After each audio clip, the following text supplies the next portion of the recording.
ఏందో ఈ మేడం తినే కాయల్లో కూరగాయలు పెట్టింది. మేడం ఆ మేడం ఈ కూరగాయలు ఎక్కడ పెట్టేది మేడం? కూరగాయలు ఏంటి? ఈ మేడం ఏంటి ఈ మేడం ఈ కూరగాయల? దోసకాయలు. ఈ దోసకాయలు ఇట్టి కడప కిరినీలు అంటారు. ఈ కూరగాయలు అంటండి కడప కిరినీలు. తినే కాయలు ఇవి. తినే దోసకాయలు కూరగాయలు అనుకుంటున్నా మేడం. కూర దోసకాయలు కాదు, కిరినీ కాయలు ఇవి. కడవ మన ఏమంటారు, పండ్లు ఇవి, పండు. నాకు తెలియదు ఇప్పటికి. మీలో ఎంతమందికి ఇది కిరినీకాయ ఫ్రూట్ అని తెలియదండి.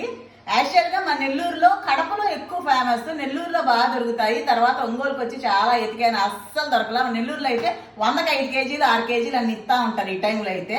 మాకేమో ఇక్కడ అసలు దొరక ఒంగోలులో మార్కెట్లో దొరికితే 60 రూపాయలు 70 రూపాయలు కేజీ. ఎన్ని వచ్చాయి? 3 వచ్చాయి. ఇవి తినే అన్నమాట.